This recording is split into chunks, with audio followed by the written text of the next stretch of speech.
My topic was Okay. actually the importance of antagonists to a story, or me just gushing about Luis Guillabarn from Metaphor. Mm-hmm. I have no clue who that is.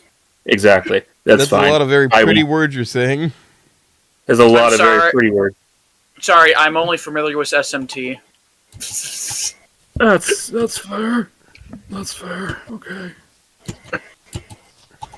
No, but it's mostly talking about the importance of antagonists to a story and whatnot, and was going to go over a few snoot antagonists and some RPG slash shooter antagonists that I really enjoy and think normal things about. Nice. But here. Nothing but normal things, I'm sure. nothing but normal things, obviously. Hold on, I gotta leave the call for. Nope. What? Oh God, he's What dead. happened? The antagonist got him. Oh no. The Yeah, antagonist hit the second tower. I do hope you know that the good antagonist discussion is a very, very big discussion you can have. Mm-hmm. Yes, it is actually extremely large one. This So anyways, on. If you got do you have a slideshow to work with? I do, actually. I just had to set it up real quick. Oh, that's fair. I might actually have to hop out, guys. I'm getting tired. Yeah, sadly, I know I will not be here for this segment because I'm gonna get up early. So I I'll fell be gone in a asleep minute. midway through the day, so I could stay up for this part and all that. That's fair. Alright. That's fair. Well, you guys have a good one. Honk. I know you're gonna do your absolute best, buddy, and it's gonna be amazing. Absolutely. Thank you. No problem. Ta-ta. Ta-ta. See you later. And also, the One Piece is real! Can we get much higher? The One Piece is real. Oh, okay, I'm back. I had to compose myself. God damn it, Sierra. Okay. Look, you're not gonna be seeing my ass for a week. You must enjoy my goblinness, for it's God. Make sure you're showing the right screen, alright? Oh, so jeez, what happened? Oh, Is definitely the correct screen. Okay, let us see your screen. Is antagonist a story designated jerk? Is it not? Oh. You know okay, what? It's showing. Wait. God I damn will it. immediately. I will also immediately fight against this. Antagonists don't have to always be jerk characters. They're just ones that cause change within a story. Yeah. I'm that anal. Sorry.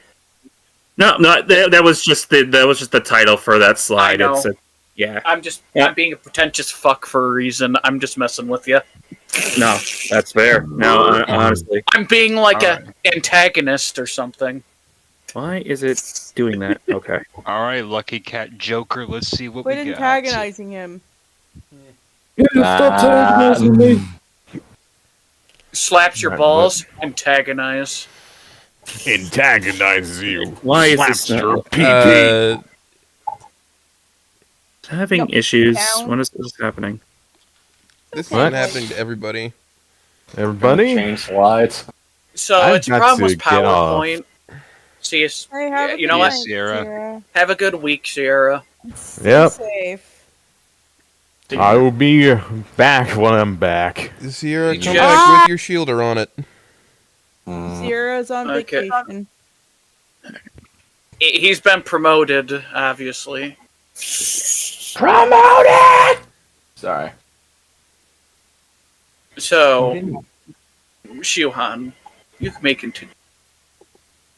If it doesn't work correctly, just say fuck it and just start clicking on slide to slide. Yeah, it's getting to that point where it's coming up full screen on my computer, but I'm looking at the stream and it's just fucking wigging out for some reason. Are you having it capture the application or just the screen? It's capturing. I'm guessing it's just capturing the screen. I always have this issue. Let's see. I mean, it's showing up fine with me, but that's It just... keeps clicking off. So if it's able to stay on your screen, just capture what's exactly on your screen and take it off the application capture. through Discord.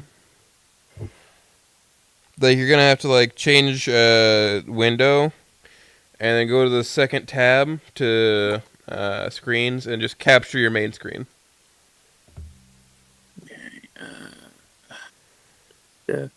I apologize. I suck at this. You're Listen, good. You're good. It started with Meister, okay?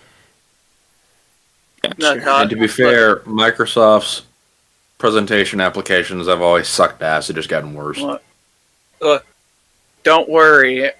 The stream is filled with so many different things. Just remember, this all started with the physics presentation. It did, and that was the one I was able to listen to, and it was really good, and I appreciated it a lot. Physics? Okay, interesting. Yep. Particle physics with one mat. Okay. You know what? Yep. All right, moving on. Let's continue. Hey! I'd recommend you actually go back and listen to that first one. It's really good. I will. Oh, yeah. If my phone service doesn't suck ass. I was sitting in the laundromat listening to physics, and I was getting a lot of information. Excuse me. That could be useful for you, me, or anybody, really.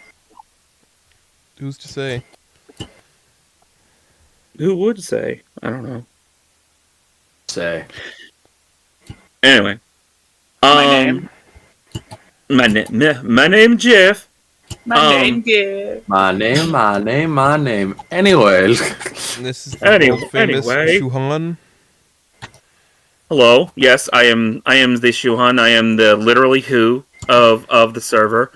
You know, everybody said that so far. Damn. The sanest Mia poster in the entirety of the Snoot Phantom. That There's is a sane Mia poster? true statement. He's just the least insane, not the most sane. Hey, you know what? I just don't say the You quiet can't put part out loud sane as and often Mia in as the I same should. sentence. Probably. No, he actually has a major excuse to actually do that, though, unlike probably everybody else. Ardiv just wants her to step on his balls. Yeah, we'll get that out of the way. Yeah, I'm a big Mia simp. Sue me. Look, I you love can't the put design. sane and the name Mia in the same sentence. He's also a major simp for his wife, but that's all the same. I mean, if you're married to the woman, you gotta be. You gotta be. To be fair, things have also rearranged with my work, but that is neither here nor there. Anyway, yes, hi, I'm Shuhan. I'm mostly known for my Mia posting in several different servers. I'm also a very large enjoyer of certain types of characters in media and writing that usually aren't cast in the greatest of lights because they are essentially opposed to your main character. I'm talking, of course, as the screen says, antagonists. A story's designated jerk.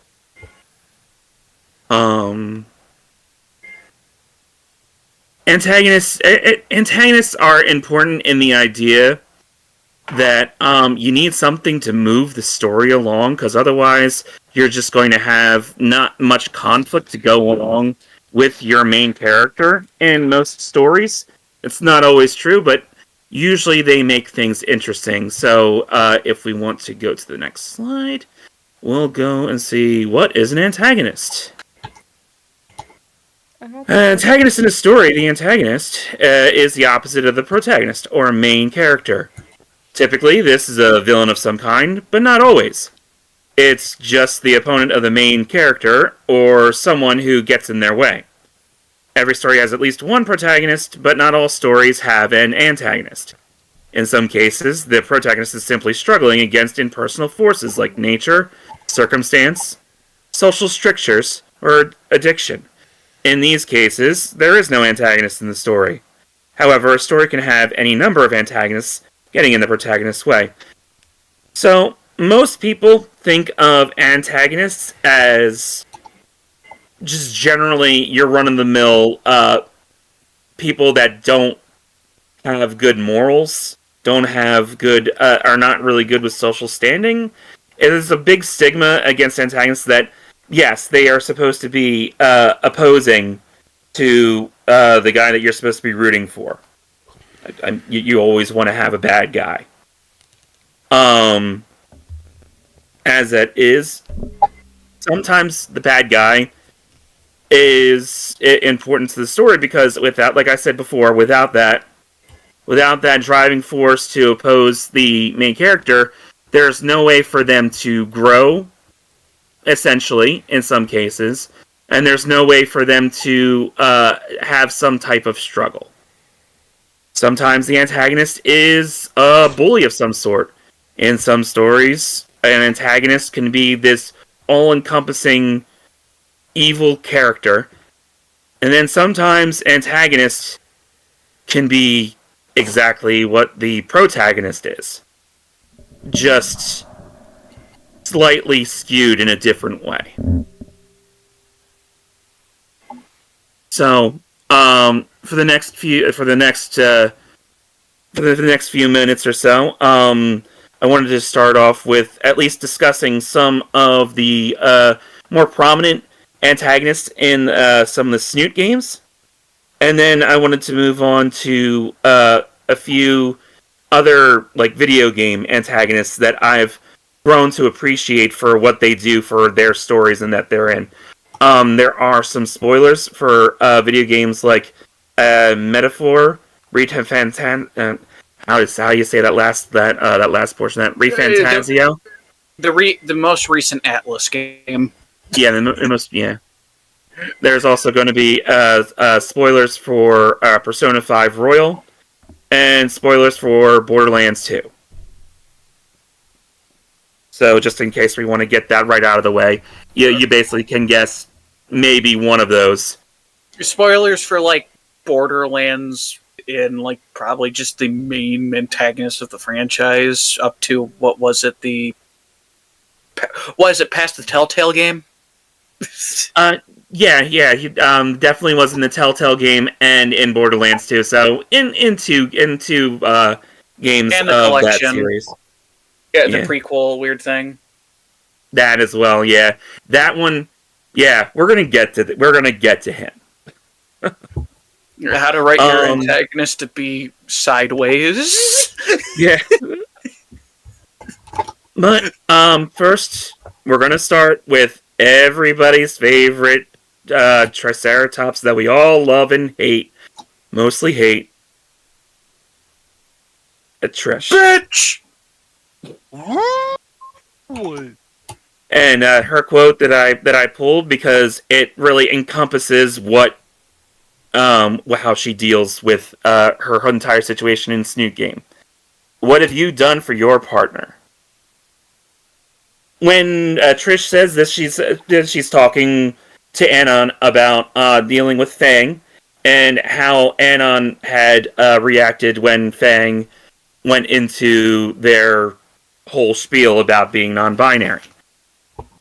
Trish is a interesting character in the fact that behind the bluster and the anger, you have someone that technically is trying to be a friend.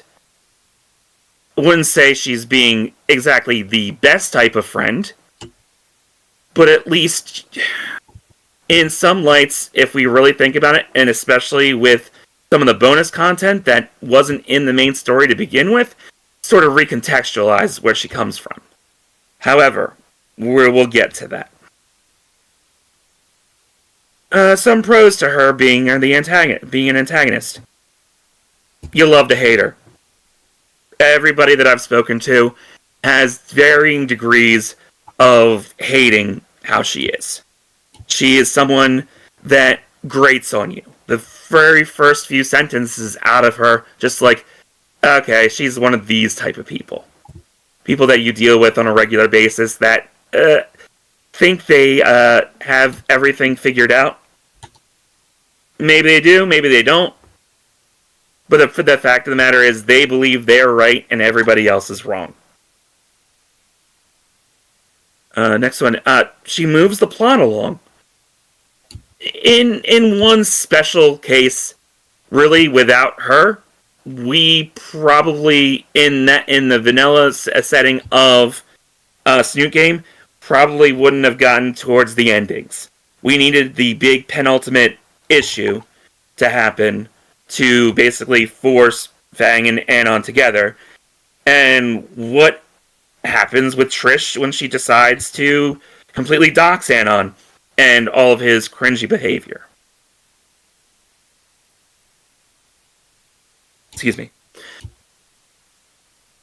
Anon and Trish's relationship between each other was antagonistic from the get-go. Trish, you could tell, already didn't like Anon even before she even knew him, and everything that he did irritated her. Just existing irritated her.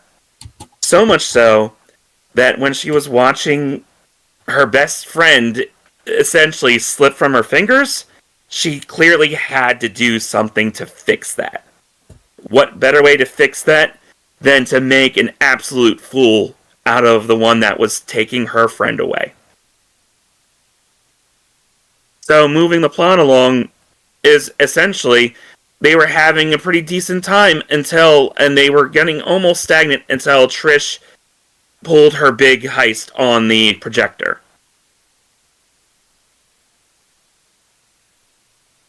Now, I say has justifiable reasons for actions. I say justifiable in quotations because on the surface level of what Trish did and what she was trying to do, to her, she was justified. She was trying to protect her friend from someone that in certain endings, she was exactly right about him. Considering the choices that Anon makes in E1, he kind of proves that Trish was right. You couldn't trust him. Now, for the lack of, honestly, if we're really thinking about it, ending 1 is kind of a conglomeration of a lot of people's fuck-ups. Trish as well. But at least in ending 1, there was a chance that Anon could have screwed up and definitely did not look out for not just his own, he looked out for his own well-being, but in the wayside also ended up messing up and being one of the key factors for Fang to do what she does in E1. So in some instances, yeah, she feels like she's justified. In her own head, she's justified in trying to protect her friend that she has put a lot of work into. A lot of time that really she didn't have of her own free. She comes from a family, a very large family, where she is basically the one who watches everyone. She's the one who has to be in control all the time. Otherwise, her family life will fall apart. At least from what we're shown. Fang, in an essence, yes, Fang was Trish's friend, her best friend that was going through a very difficult time. And in Trish's head, she was helping by introducing Fang to another view of their life. Was it a helpful one in the grand scheme of things? Probably not. But to Trish, it was justifiable because she helped Fang through a very tough time. And Fang seemed to be flourishing. So, in Trish's mind, she was doing good. When, in essence, she was basically taking control of Fang's agency, in essence. Not so much that she was telling Fang what to do, but in a way that she was acting, made it feel like Fang couldn't do anything against Trish's wishes. Case in point, the whole voting system in Verm Drama. How that worked out. How the very skewed thing worked out to Trish's advantage. She was extremely antagonistic to both her friend and the one that she deemed was no good for the group. In essence there, she's not a likable person, at least viewed in Vanilla Snoot, but as an antagonist, she fits the bill and checks the marks for almost everything that stands in the way of the main character. The cons, though, comes off as a flat character. To be fair, she has some personality, but outside of being the morally right, air quotes, character, she doesn't really have much really going for a character other than just being the I'm going to be the bitch, and I'm not going to change my ideals at all. This is sort of looked at in her bonus chapters, which recontextualizes a lot of her mannerisms. Doesn't make it right, doesn't make what she did right, but at least gives you more of an idea of where she's coming from and how she could have possibly thought this was a good idea.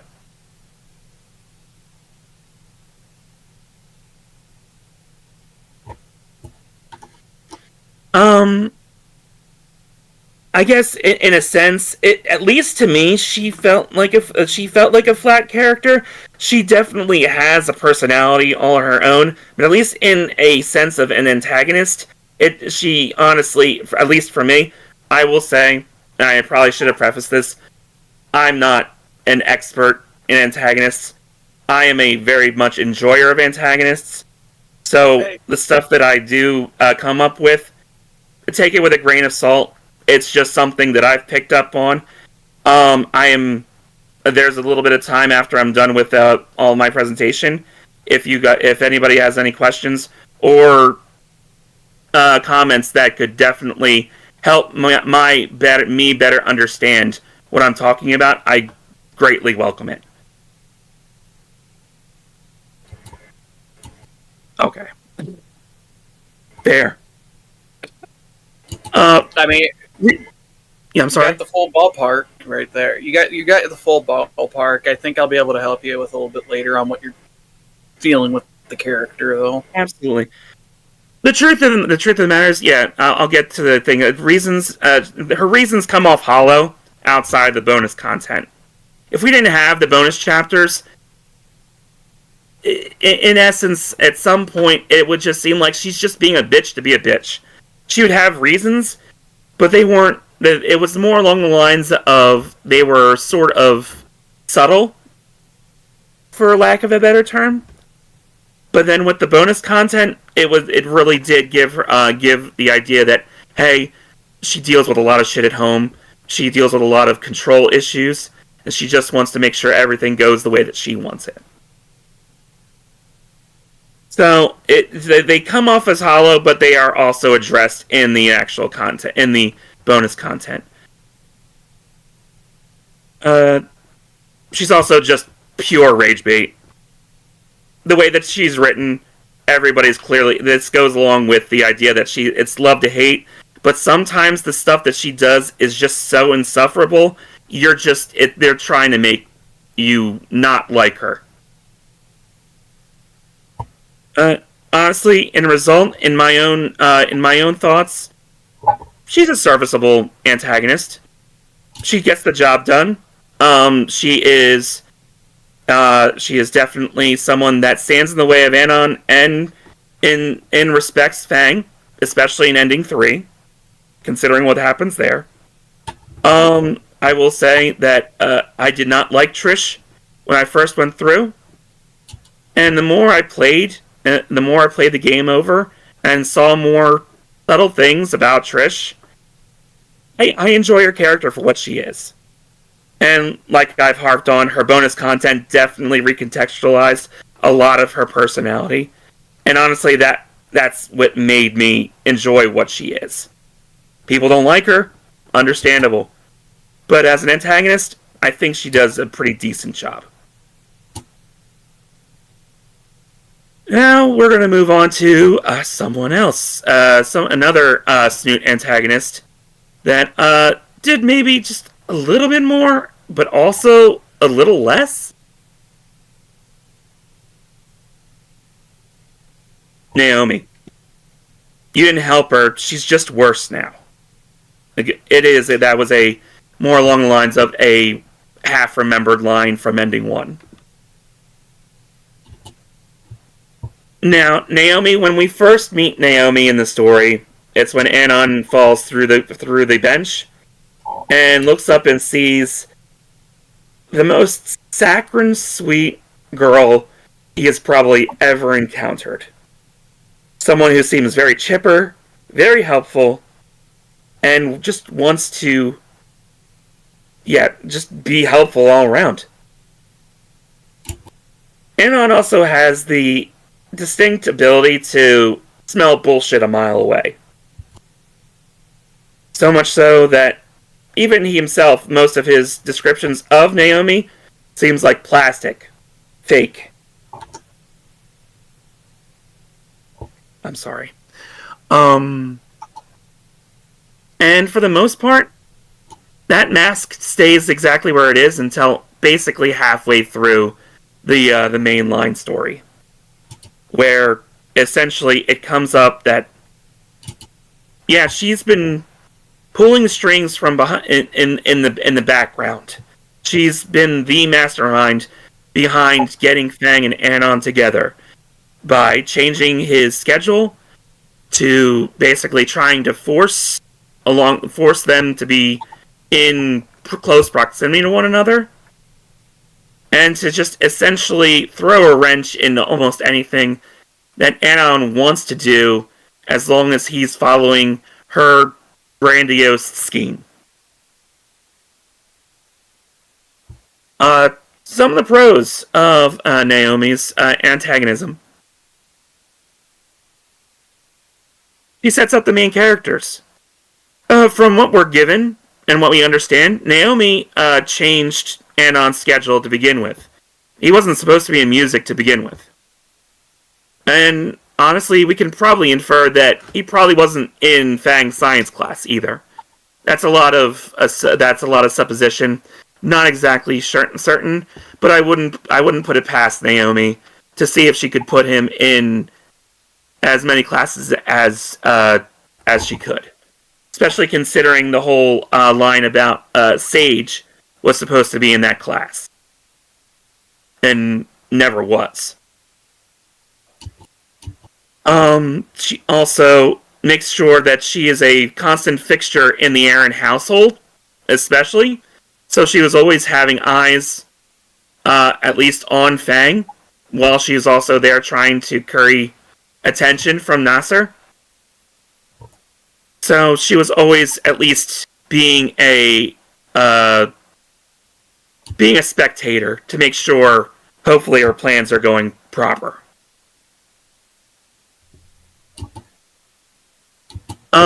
Is annoying, but it belies her plans.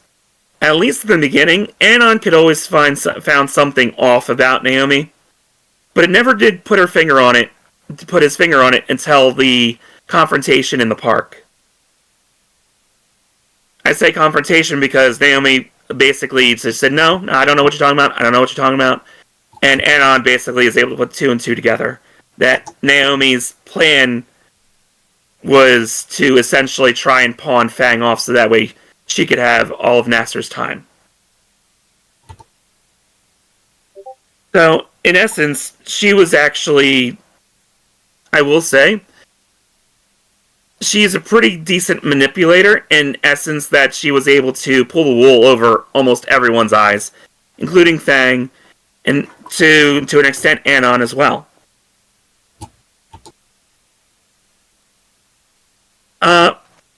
The last of the pros, understandable motives. Naomi, in essence, in her antagonism, just wanted to spend time with her boyfriend. Nasser was, in his own essence, was a bundle of nerves dealing with all of the issues that came with being in the student council, track team, and his entire mess of a family life. So much so that Nasser, when we first meet him, immediately goes over to help somebody else instead of helping Naomi acclimate Anon into student life in Volcano High. Every time Nasser leaves the screen, Naomi is sad. Like, that's when her mask slips. Because her plans, her perfect plans that she has gone to a T, seem to be crumbling because Nasser is so worried about everything else except for her. So, in a way that she tries to move the plot along is to facilitate Anon and Fang getting closer, and in that fact, try to get basically Fang out of her hair, one less thing for Nasser to worry about. And hopefully that he would take that time to spend more time with Naomi. All in all, her pros, she's a pretty decent antagonist in the sense that she does move the plot along. She is a detriment to Anon and Fang as they try to go along. But not as much, I want to say not as much as Trish was, for the most part, because Naomi was more of a background antagonist than a frontline antagonist. Which leads into her cons. She isn't as influential as first thought. The way Anon describes it, when he puts two and two together, that Naomi was trying to put him and Fang together, that moment falls apart as soon as you pick the idea to wait for Fang. And Anon realizes that, hey, my feelings are my own. Naomi has nothing to do with that. She may have started it, but she didn't make me feel this way.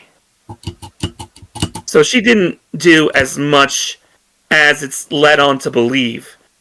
Sure, yeah, she changed the schedules, but other than just watching and facilitating taking Nasser out so that way Fang and Anon could look for a venue by themselves, in some instances, that's about all she's really done, in that sense, in standing in front of the characters.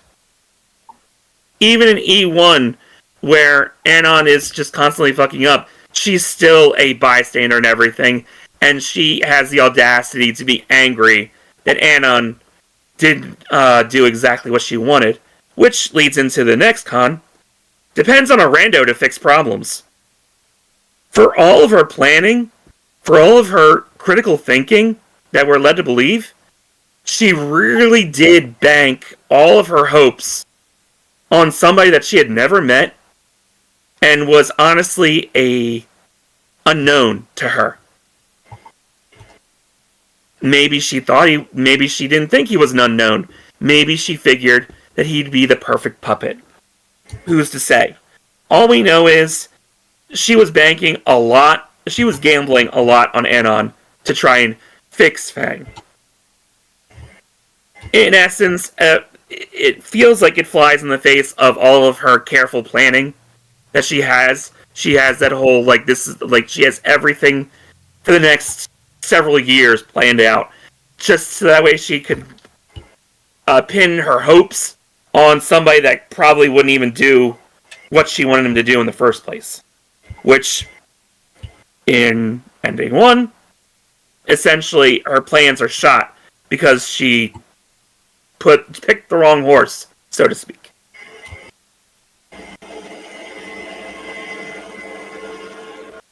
Her plan, the last one, her plan was flawed from the beginning. Pardon me.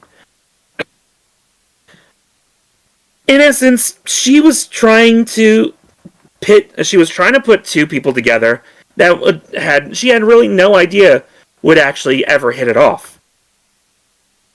It seems like almost random happenstance that if what would have happened if Anon didn't work out? What was her next plan? It kind of blends into the depends on the rando to fix problem. But the issue is, like I said, for all of her planning and all of her critical thinking, she really kind of screwed the pooch on this idea. But overall, she was more of a facilitator for the beginning portions. So in essence, she is sort of the antagonist, especially because of her relationship with Fang. And with E4, the very satisfying slap that Fang gives Naomi for even trying to think that she could manipulate them like that was very deserved and felt very good. So, results, at least in my opinion, she's still technically, with everything that she did or didn't do, she's still technically a serviceable antagonist. She wasn't exactly... I want to say, my feeling about it after playing a couple times, because when I first played, I hated Naomi. Almost as much as I hated Trish. But like I said, with the bonus content and replaying the game and seeing the different things that Naomi was just a girl that wanted her boyfriend's attention. Did she go through very Machiavellian ideas to try and do that? Yes. But in essence, she just wanted the attention of the guy that she essentially changed her entire mannerisms and feelings for, just so that way they could have the air quotes perfect life together. Even if she didn't communicate this with Nasser in the first place. All in all, though, she's at least pretty serviceable as the antagonist in her own right.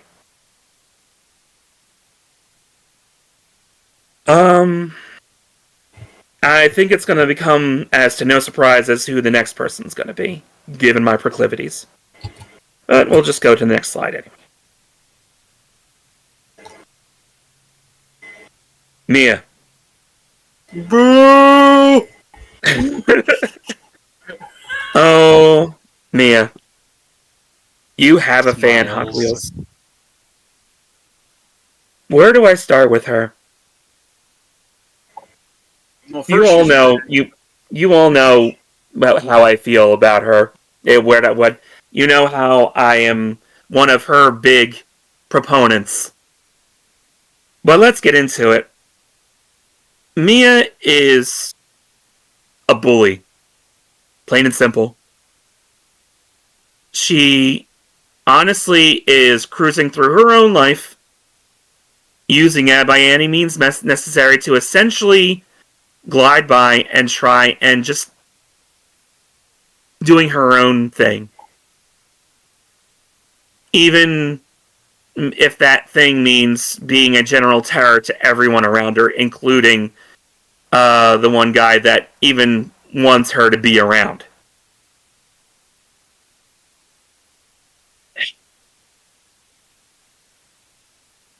It's so much so that she wants to be a terror to everybody around her, that she does some of the most despicable, unthinkable things that you could think a person would do, just so that way she can get out of Dodge and not have to be in this godforsaken town ever.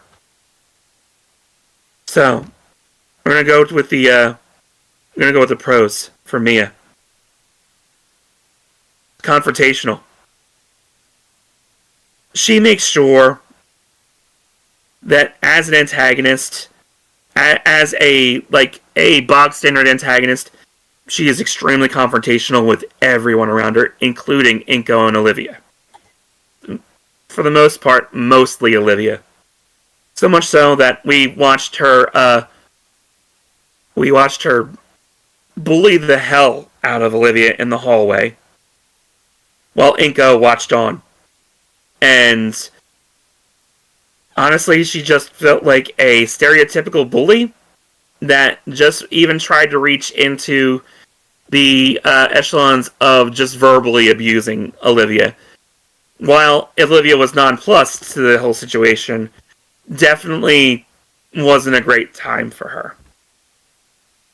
She, at almost every turn, she was in the way of Olivia and Inko, just as a natural whirlwind of a roadblock that they had to navigate around. That whirlwind being mostly consisting of hot air, but someone that definitely pulls the situation out of her hat that feels like it's just awful with the whole blackmail. She moves the plot along, sort of. She's, like I said before, with her confrontational ways, she's the one who notices Olivia switch the submissions, because, as it says in her quote, she's a fan of Olivia. We're getting to the point where Mia is a fan of those who know their own worth and who relish their own worth and use that to their advantage. So much so that in ending 1, we got the most kind of characterization we could get from Mia when she basically says, "Hey, I respect Solly, Coach Solly, for what he is. He knows how powerful he is. He knows what he's doing, and he relishes it." And that's all she's trying to do. With Olivia, she's a fan of Olivia's skill. She knows Olivia's good at what she does. The thing that irks her to no end is that Olivia won't relish that situation. She doesn't know the full concept of what's going on with Olivia, but from the outside looking in, she's wasting her talent, so she's a waste of space. So why not give her a use?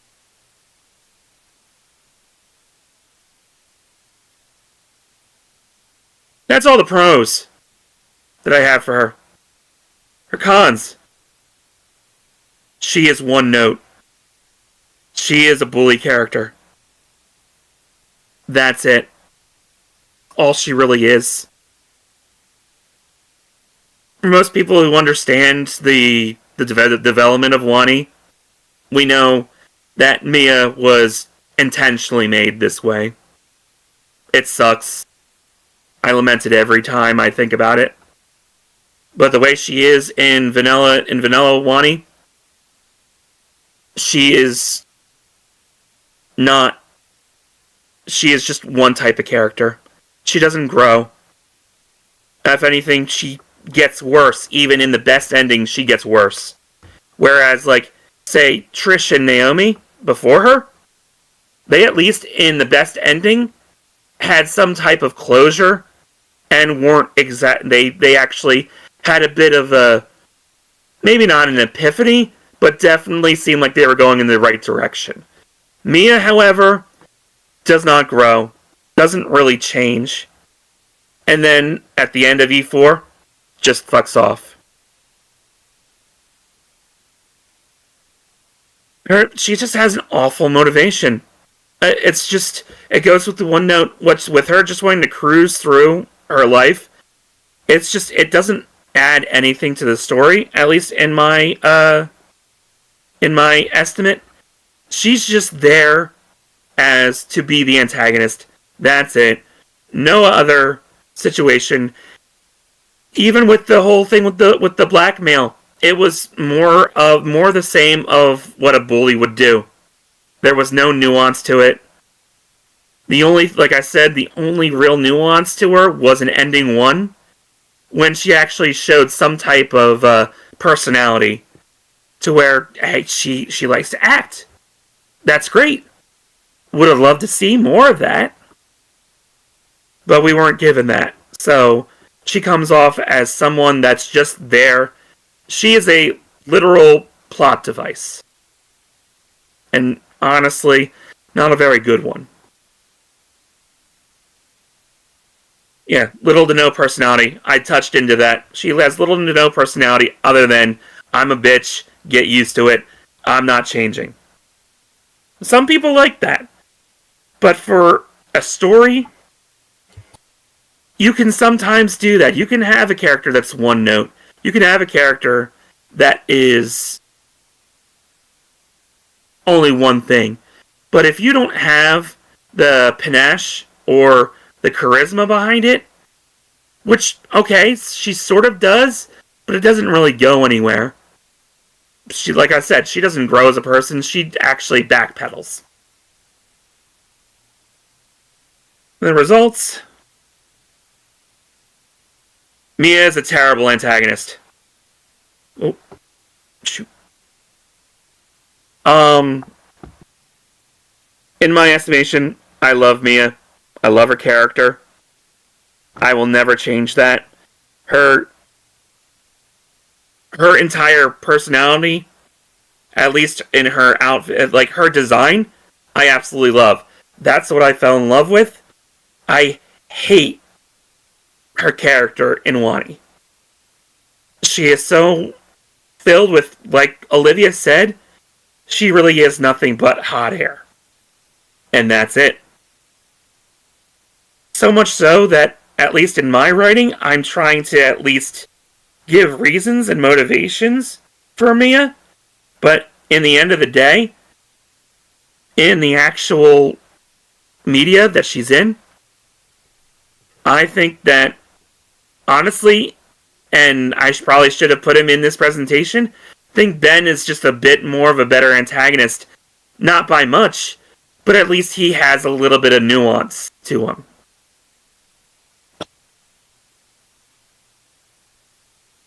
I will always simp for her, though. That will never change.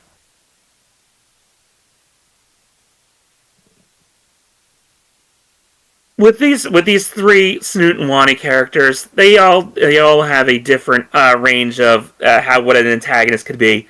One that seems like she has the best intentions, but also is blinded by her own thought of being right in Trish.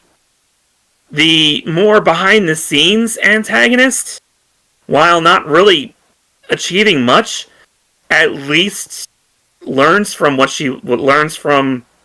her actions of what's going on, and then proceeds to actually be a roadblock for the characters. Mia is a roadblock, but honestly, she's just essentially has the personality of one of the bollards that Anon hit when he falls down the stairs.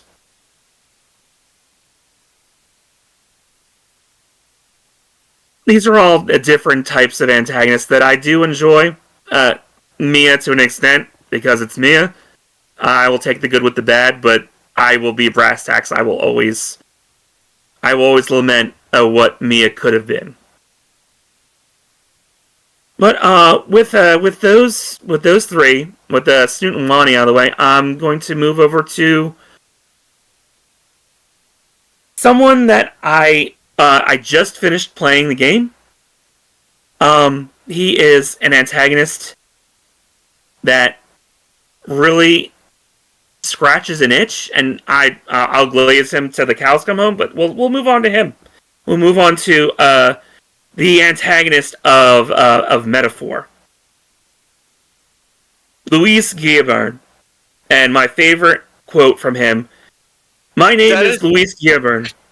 I am the rightful king, he who will forge anew this unworthy country into a utopia. Attack in any number, wield any weapons, but fight with your very lives. If you live by a creed, show me its strength." That man definitely looks like an Atlas character. He is an Atlas character through and through. Luis Guillermin, not even joking. This can't even be spoilers, because it is the opening cinematic of opening the game. It's the first thing you see. This guy sneaks into the king's quarters and fucking stabs him. Kills the king. First off the rip, we watch him do it. All of a sudden, we have a scene where all of the king's court is like, oh no, the king is dead. And Luis is in the background, basically twirling the non-existent mustache he has, like, oh no, what has happened? This is a shame that the king is dead. I guess I'll do it. So further into the game, there's a point where there's the scene where they deal with the king's funeral. And what happens is Luis pulls up on this floating gunner ship, floats down like a goddamn angel descending from heaven, comes down and goes, "Hey, yo, your king is dead. What do you do about it? I'm gonna be king now." And essentially even admits that, yeah, no, I'm the one who killed the king, but hey, how can you have treason when the king is dead? Who am I committing treason against? Luis Gearburn knows who he is. He drips and oozes his very first pro, his charisma. He is a unifier of the people around him. There, in metaphor, there are several different tribes that are constantly almost at war with one another. There's discrimination, racism, and all that. With Luis and his entourage, he has an entourage of all of the different races, all working together for the common goal that the might make right and the weak needs to die. The way that he carries himself, though, even when people that are perceived to be weak can't help but fall for how he acts and how he is able to orate any of his speeches that sound inspirational, and he is going to be the one who protects the world from the monsters that are plaguing it.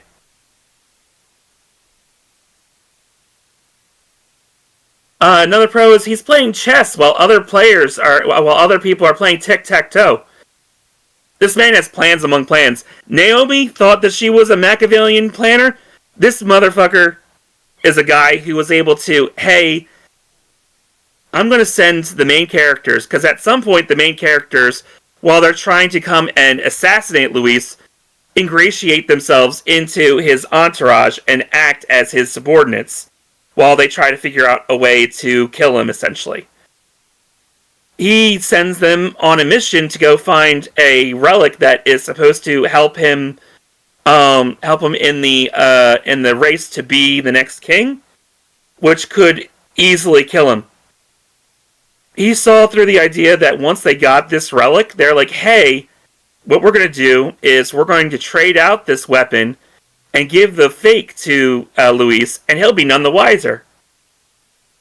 Luis had already had the thoughts planned out for this. He doesn't trust anyone around him, but knows enough that he can at least pretend that he trusts everyone, to give them the false sense of security that Luis doesn't seem like he understands what's going on, when in actuality and behind the scenes he has so many spies and different ways of understanding people's nature that he was able to read exactly what they were about to do, and still gets fucking stabbed. He essentially dies in the middle of the game. But given his nature and given the people that he's surrounded himself with, it's a good thing he just so happened to have a necromancer that was following behind him. Fixed him up good as new. And continued with his plans. Luis, even the idea of him dying is part of his plans. So much so that he's so sure of himself that he said that if he actually died, that just means that he wasn't good enough. Oh well, no harm, no foul. he is a man who respects his his equals that he sees and deems fit, and throws away those that are weak. But if you prove yourself to him, yeah, no, good show. You tried to kill me. I'm not going to hold anything against you. I'm probably going to have you killed, but you know what? Good on you for trying. And like I said, he's sure of his skill. He is a bastard. He knows that he is powerful. He is one of the strongest spellcasters and martial weaponry fighter. He is like the top of the top. He was in the kingdom's military, and he was like the best soldier. And he knows that he's good. However, he does have some cons. It's because he's sure of his skill. It's a double-edged sword. Had he not had the Deus Ex Machina of having a necromancer on his side, he definitely would have died. He was so sure of himself, that he was so sure that that nothing would be an issue, that even if he did die, well, yeah, that kind of would go against his plan. But he was so laissez-faire about it, like, hey, I'm just that good. The issue is that he does, in the end of it, it does come to the point where he is just trying to create a world where might makes right. But the problem is that he falls to the thing that he tried to control. Which, in metaphor, magic is derived from people's anxiety. The way that people perceive their anxiety and deal with it is the catalyst for magic in this realm. So much so that the main relic for the king is a staff that siphons off the anxiety of his people and essentially puts it on the ruler themselves. So when Luis steals that relic and harnesses the power of the nation's anxiety to create massive magic, with enough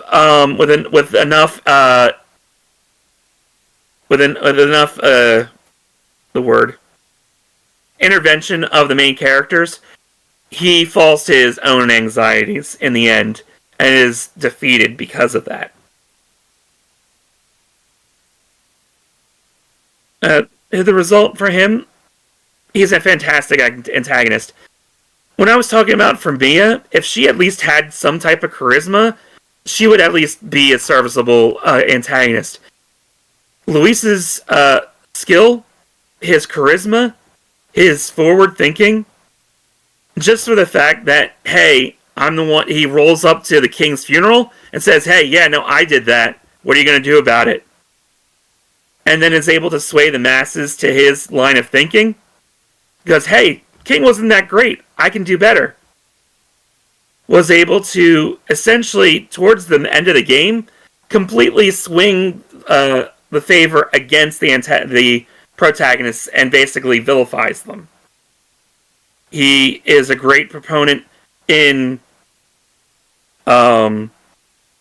standing as the main roadblock for the main characters, but also makes sure to understand that, hey, I'm not going to hide from you.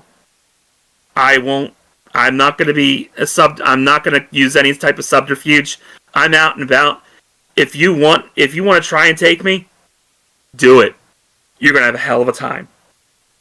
In essence, at least in my estimation, the way that he acts and carries himself, he is a fantastic antagonist.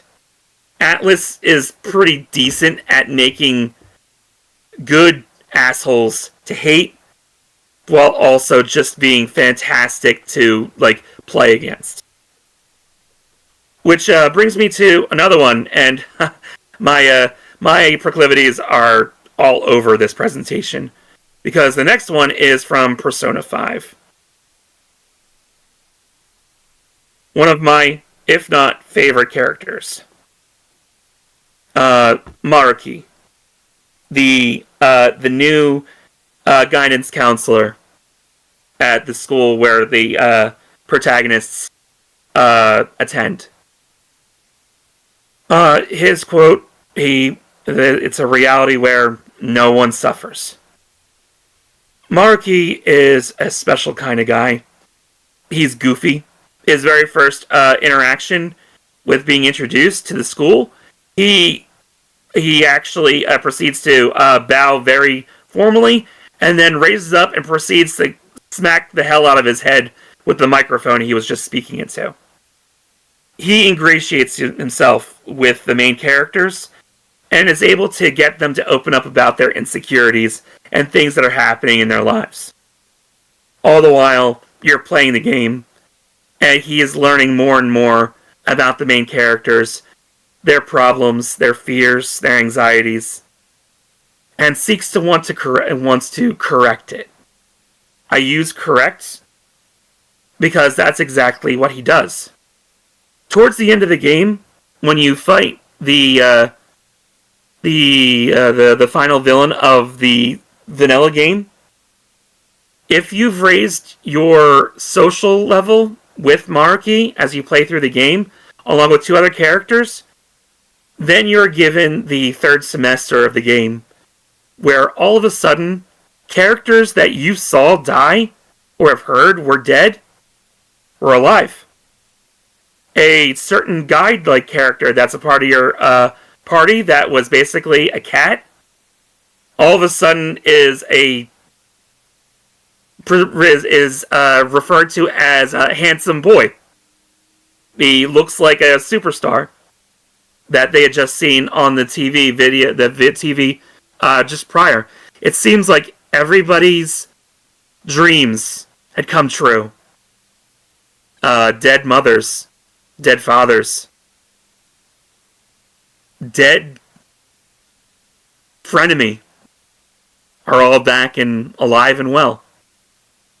Turns out that when the main enemy of the game that was dealing with the whole subconscious of the masses was usurped by our good friend Maruki here, who found a way to use that to give everybody their wish, their preferred reality. Maruki, his prose. He's a sympathetic character. Throughout the entirety of it, he is essentially, if you do his social link, like you do in any Persona game, you learn more and more about his wants to help people. His wants to soothe any ailments that people are dealing with mentally. You watch this as every so often you watch as the main characters have their own sessions with him.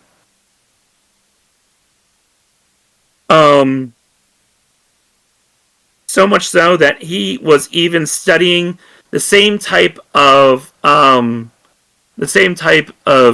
study that gave the main characters of Persona 5 the ability to dive into the collective unconscious of people and basically manipulate people's enemies' hearts to be better people. In that, Maruki was studying that very topic. But at least for him, he had no idea if this was a feasible thing to work. So when the Phantom Thieves all of a sudden were changing people's hearts around him, he realized that his theories, in essence, were correct. And at a point, he was even able to help one of the new main characters of Persona 5 Royal. So much so that he was able to overwrite their memories and make them believe that they were their dead twin. Just because they didn't want to exist anymore. So he helped them. He helped them believe that they are somebody that they aren't. Just so that way they could be better.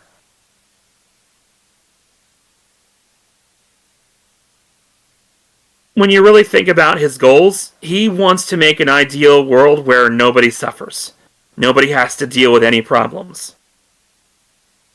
So when you look at it, on a face value, his goals aren't inherently evil. Everybody, for the most part, everybody wants to help others. For the most part, nobody wants to have to deal with struggles or strife or anything like that. Maruki seeks to try and take away those problems, take away those burdens. So when you really think about it, his motivation is not inherently evil, even though the fact that by doing this, he takes away people's ability to choose their autonomy.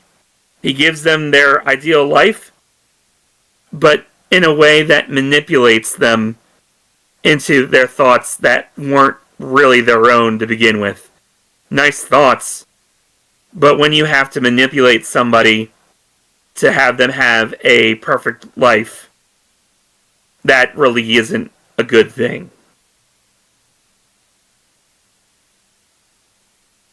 Conflicting emotions from the protagonist. This is a good one. Like I said, he's ingratiated himself with all of the main characters. Up until this point, in the third semester, they were dealing with evil adults. That's who their enemies were. They were dealing with a shady mafioso. They were dealing with a despotic company owner. They were dealing with a lecherous gym coach. This is somebody that was actually actively helping them. This is somebody that seemed like, for all intents and purposes, was doing a good thing. So when they realize that this good thing causes a whole load of problems, even if they know that they have to probably confront him and stop his plans, the idea that Maruki isn't inherently evil messes with their heads, at least for the most part. The idea is like, we don't... Even the guy who was, even one of the characters that is constantly like, hey, no, so gung-ho about going after these guys, is like, man, I don't want to do this. He's not a bad guy. But what he's doing is bad, but... So the confliction for the main characters, as it is, by looking at an antagonist that really doesn't seem like one, definitely is a great roadblock and is a mark of a good antagonist. Because it makes you think, is what he's doing really that bad? Do we really need to fix this? Obviously, people's free will needs to be free, so yes. But really, is it worth it to take away everybody's happiness?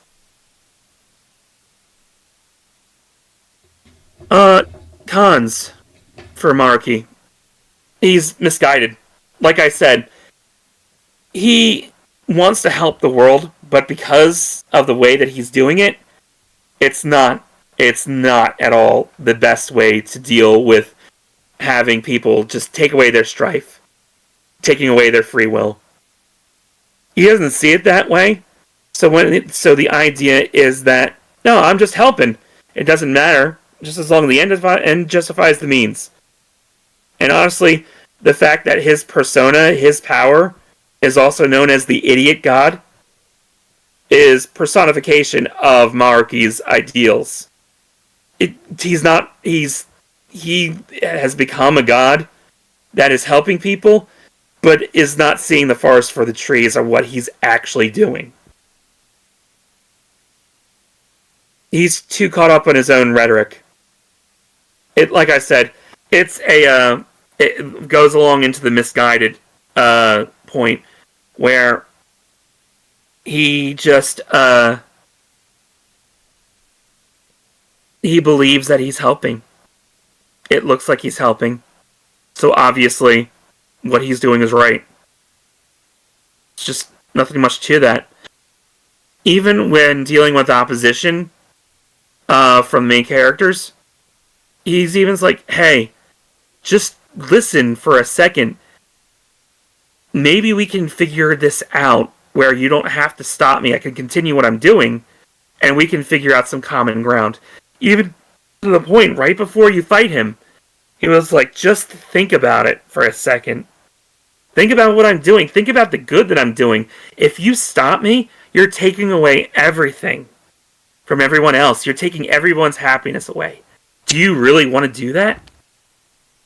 He's so caught up in his own ideals and rhetoric that he doesn't see that taking free will from people is not good. At least how the game is trying to get it across. Results? He's an antithesis to a normal antagonist, but a fantastic one nonetheless. Most people, like I said before, the first slide in here, I said antagonists. A story's designated jerk. Marky really isn't a jerk. His motives, while as misguided as they are, he just wants to help people. This started off with him wanting to help his girlfriend through a traumatic situation that they dealt with, and he figured out a way to do so, up to the point where he rewrote her memory, so to the point where she didn't even recognize who he was. And that was his general motivator, like, hey, she's good now. I'm not in her life anymore, but I did good. So, when you really think about him, he is not an asshole, other than the fact that he's taking people's free will away. But at least when you stop and think about what he's doing, and if you had that type of power, if you had the ability to wipe away people's ability to deal with strife and problems in their life, wouldn't you want to do that? As Marky as an antagonist makes you really think about what an antagonist can be. They can be the most evil person that you've ever met, or they can be the most friendly person that you've met that just wants to help. So much so that the final confrontation between the main character and Marky is just him screaming out his own frustrations as their powers start to wane, so much so that the ending of it is just the two of them having a fist fight as the metaphorical world just crumbles around them. I love Marky. He will always be one of my favorite antagonists. And just for the fact that he makes you think, yeah, what he's doing is wrong, but if you had the ability, wouldn't you? And so, we move on from a very sympathetic antagonist to, well... Oh. Oh shit. What's going on? Oh no. Oh god. Oh no. What'd you do? Oh boy. Oh no. Okay. Oh god. Well, we'll go through this. Handsome Jack. Those of you who played Borderlands, the series, the Borderlands 2, honestly, I feel like, even outside of it, Handsome Jack is the protagonist. He is the hero of the story, and he's going to let you know it. It even goes along with the quote that we put in. Don't get me wrong, it's cute that you all think you're the heroes of this little adventure, but you're not. You're bandits. You're the bad guys. And I am the goddamn hero. Handsome Jack. Humble beginnings as a pencil pusher for a very large company that is in the Borderlands series that literally murdered his way to the top. Didn't always seem like that though. His first real appearance in canon is in the pre-sequel, where you actually work as a mercenary under his employ as you try and help him fix a what essentially is a hostile takeover by another company. It leads up to Hanson and to Jack coming into some knowledge about one of these special vaults that are all over the universe in Borderlands series, where there is a very dangerous and very valuable treasure in each of these vaults. And Jack got that information. He also was betrayed by the bandits that he was working with. Bad guys. That's okay. No problem. We can use those bad guys. So much so that in Borderlands 2, he is the main antagonist. He is the voice that is constantly in your ear berating you and constantly letting you know that no matter what you do, it's not really going to amount to anything. He's rich. He has a unicorn that is made entirely of diamonds named Butt Stallion. And he bought that. It's an actual thing. So, as long as he has the money and the gun and the firepower, you don't really stand a chance against him. So. Oh. Alright then. Okay, cool. Yeah. Bet. Okay, pros. Well, as you can see, he's charismatic. So much so that even while he's berating you, you can hear how people are following his lead as it is. He's scary. Charisma isn't just getting people to really like you. His charisma is making people fear him. So much so that he will maim and kill you if you cross him. But hey, you're doing a great job, pal. As long as you do the right job, you're doing great. I'll constantly give you the praise that you deserve. Another pro, he's rich. He's richer than you. Not much more to say about that. Yeah, he's rich. Another pro, he's better than you. In everything he does. He can jump higher than you. He can probably write a better story than you. I don't think I need to say any more. Those pretzels are dry. Cons!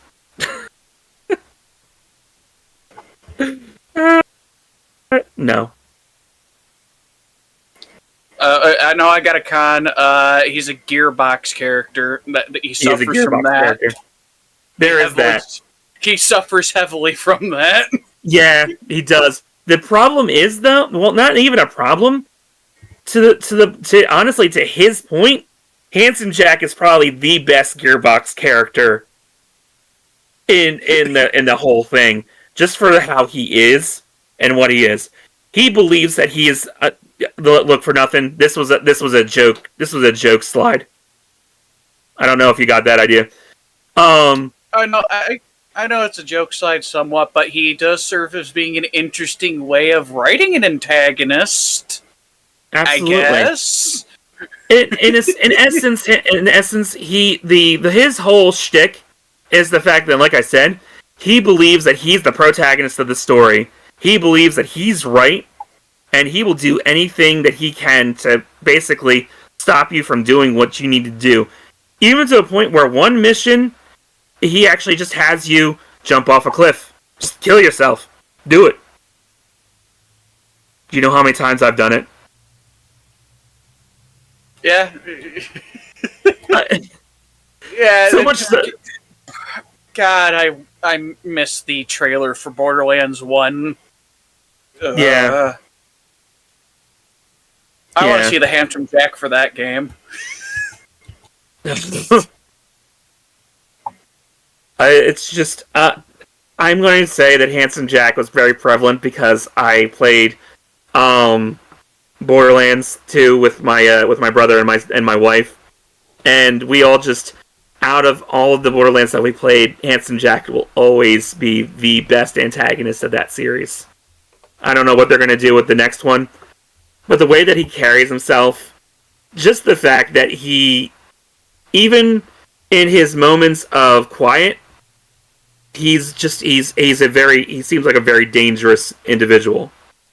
So much so that, like, right after you kill his daughter, all of a sudden all of his bravado and all of his jokey manners just disappears. And he becomes a very serious and very vengeful guy.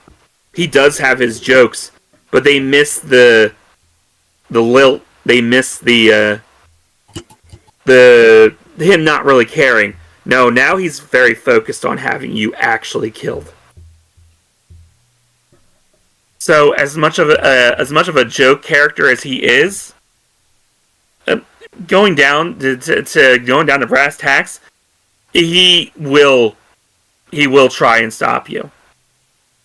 Even to the fact that his company has made the thing that constantly reloads you in. He's just going to kill you again. Over and over. Doesn't matter to him. In essence, I will say, yeah, he's a serviceable antagonist. I enjoy his character. I enjoy what he does. In essence, as opposed to the other antagonists I've spoken about, he's not exactly one of the big.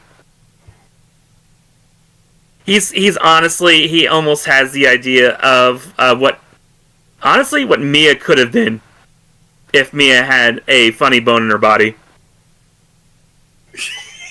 Oh God! Don't put that in my head. Yeah, no, definitely. There you go. God, how long? God. I appreciate Handsome Jack for what he is in the game that he's in, and that's kind of what I based it off of. He's very charismatic. He is very in your face, and honestly, some of the one-liners that he has are just really good. I just enjoy him as a character. Antagonist, he's the main antagonist. He's honestly there to be killed at the end of the game. Either by you or by Lilith. Doesn't matter who does it. But it's just his character shines out. He is basically, like I said, he is the antithesis of what Mia was. He has the character, but outside of that, Isn't partially some of his character death in the Telltale sequel game? Yeah. Oh yeah. It's. I love the Telltale series, especially because of Handsome Jack and his entire monologue towards the end of it, before he disappears.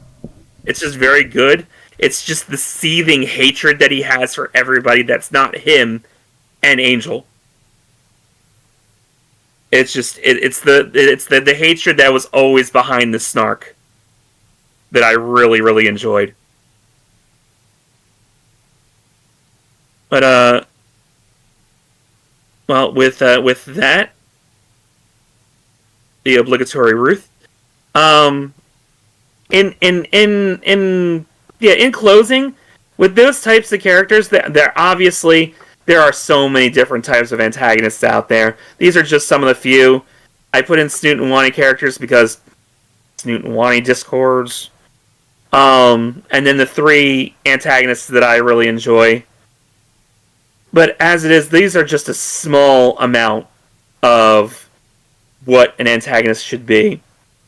So, in conclusion, as long as you can write a very compelling villain or antagonist, someone that is able to push the protagonist along and not have them be stagnant, have them grow, have them play off of one another.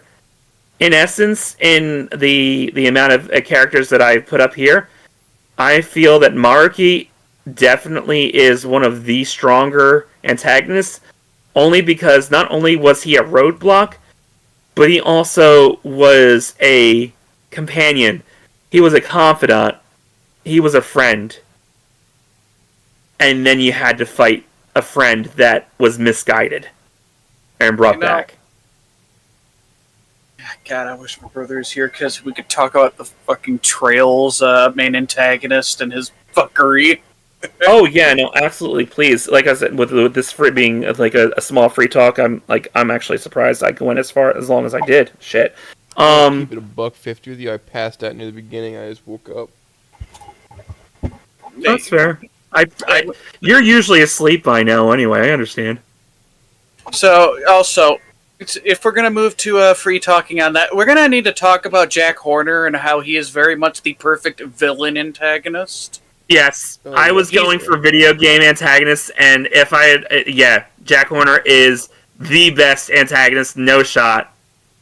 The charisma, evil. He is legitimately evil. He is the best interpretation of I'm evil for the sake of evil, but you love me anyway. You're a unforgivable monster. Oh, it took you long enough, idiot. Mm-hmm. The fact that he used idiot in a DreamWorks movie was fantastic. No, it's or like even if you want to take what I'm trying to think of a good example of an antagonist that's not necessarily the villain of the story either, and it's just kind of there to propagate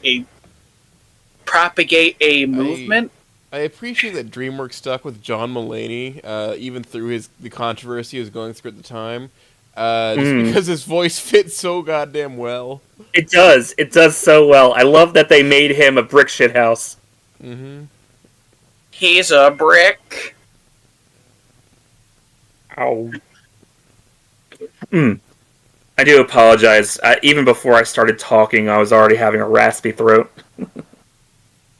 My throat's been all fuckered up since, about 8 hours ago. No, that's fair.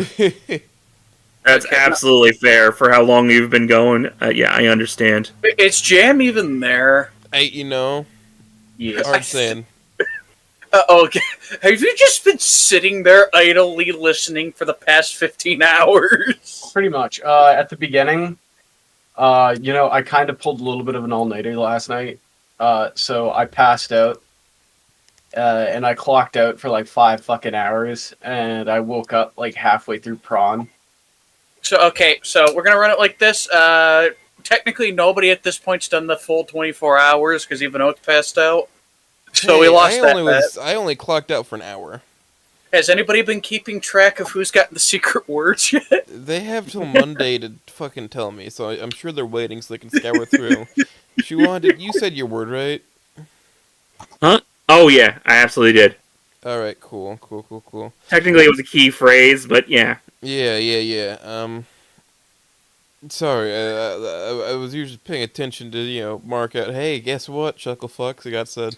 It's fine. I'm not trying to think of freeform jazz. Freeform jazz. Okay, so is technically a Squidward an antagonist, or is he a dual protagonist? It depends on the episode, really.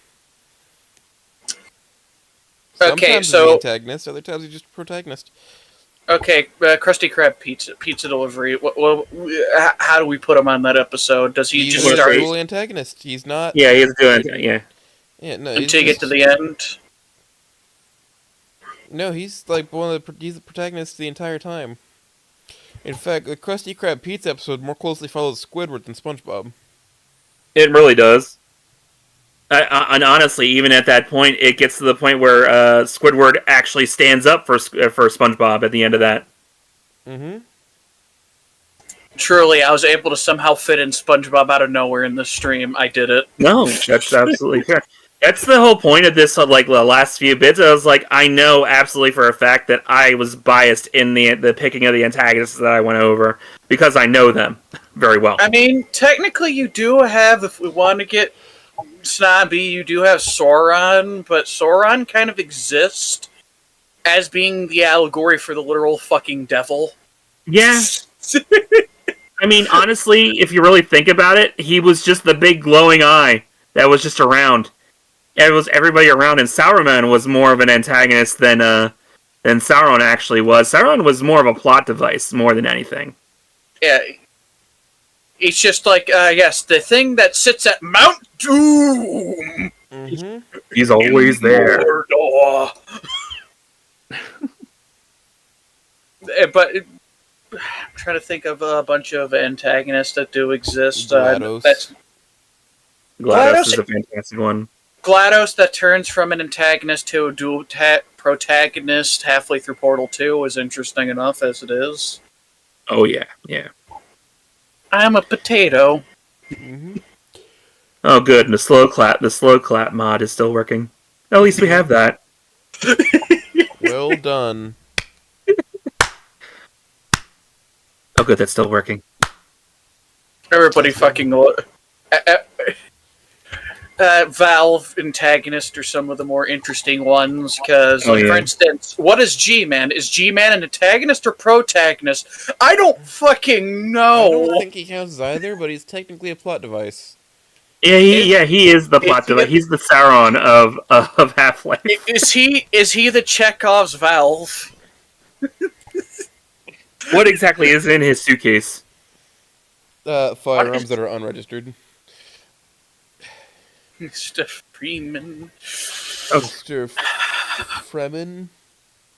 Mr. I want to think that he has a whole load of those weasel and a ball things that are just in there. So one time when it opens up, all these weasels just start flailing about.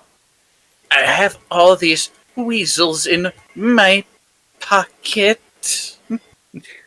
No, it isn't a euphemism. So definitely, if you like went by Half-Life 1 perspective, he is just more of a background thing that you noticed. You can't really prove him to be an antagonist, unless if you want to look at opposing force, but even opposing force is kind of fucking weird. You get the Half-Life, and by Half-Life 2, he is just an... If you went by the hero's journey, almost like a outside mentor, almost a little bit. Almost weird. Also, technically, he's an antagonist as well, in the idea that he is definitely doing some nefarious shit in the background for whoever his employers are.